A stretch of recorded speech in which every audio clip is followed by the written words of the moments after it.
following segment is sponsored by Daniel A. White and Associates. The Rick Jensen Show on 101.7 FM, 1150 AM, WDEL, and streaming to your smart speaker and mobile device. I've been a happy camper client of Dan White and Associates for many years. They are financial planners specializing in retirement income. And we often talk about things like the market and the upsides and the downsides.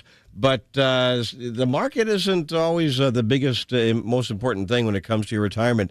Dan Simon is on the phone from the Middletown office of Dan White and Associates to explain that. Dan, thanks for being on. Well, it's a pleasure, Rick. Thanks for having me. It sure is. No. Of course it is.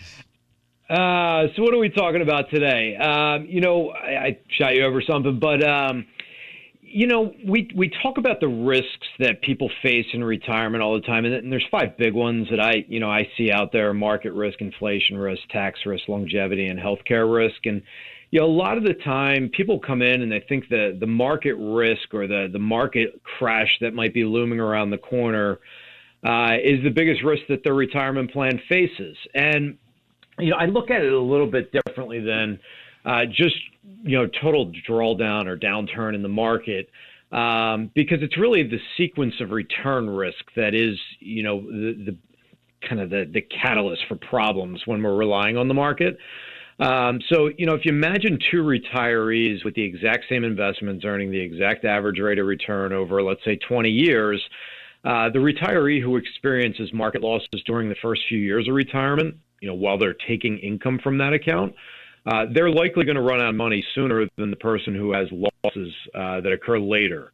So why? Because you're selling investments when the prices are down to generate income, leaving a few dollars behind to participate in the recovery. So, that's why when we think about retirement income, it's not just about chasing the highest return during the growth strategy, but creating a strategy that balances the growth with protection, dependable income, and liquidity. So, what I kind of point out, Rick, is that, if somebody's within 10 years of retirement or already retired, the investment strategy should be far different than it was while you were in the accumulation phase, which would have been 15, 20, 30 years ago, right? So objectives change, which means the allocations and the investment strategy should change at the same time. And, where we sit today, markets hit an all-time high yesterday. We don't know what's around the corner. So, for those that are approaching or early on in retirement, it might be time to, kind of reevaluate things.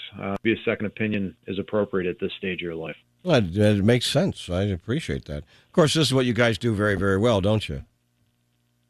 I would like to think so. We keep doing it, so I guess we're doing something right. You do. You got thousands of folks who count on you in Delaware, Northern Maryland, Jersey, and Pennsylvania. So I really appreciate and I appreciate the great advice to get from you guys. Yeah, absolutely. I mean, it's I always enjoy getting on here and talking, Rick. You're in tune to what's going on out there, so it's enjoyable to kind of dig in deep to some of these things that people don't think about, right? Because a lot of times it's out of sight, out of mind. The money's cooking in the 401k or the IRA. We look at the statements maybe every 3 or 4 months, and if we're looking at them right now, those accounts are probably larger than they've ever been before. With that in mind, if the thought that creeps into our mind next is, oh, wow, this is great, but I don't want to, risk all of it at this point. Well, and there are also expenses, and I don't know if I mentioned this to you before or not, but I got friends who are retired, and I got a buddy who is a union guy, tradesman, for many years, and he's got something like 2 or 3 different pensions and Social Security. He said he's making more money now than he did when he was working.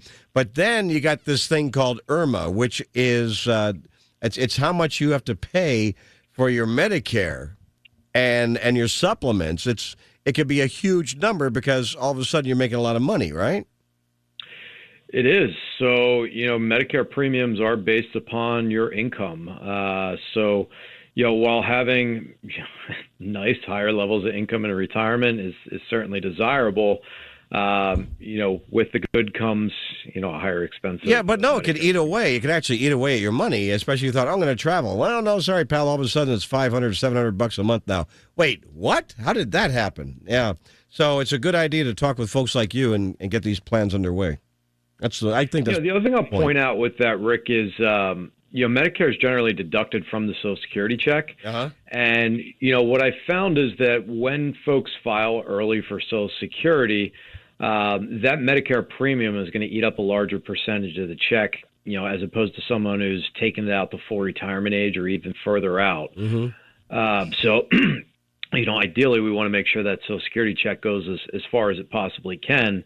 So we got to coordinate that with other income sources, Medicare planning, and obviously taxes as well. 888-690-8820. Ask for Dan Simon. He'd love to hear from you. 888-690-8820. And Sunday morning, it's On the Money with Dan White, 7 a.m., 101.7 FM, 11:50 a.m., WDEL. Anything you want to add, Dan? That's all I got. Have a great afternoon, Rick, and thanks for having us on. All right. No, I'm glad to have you guys. Always good information.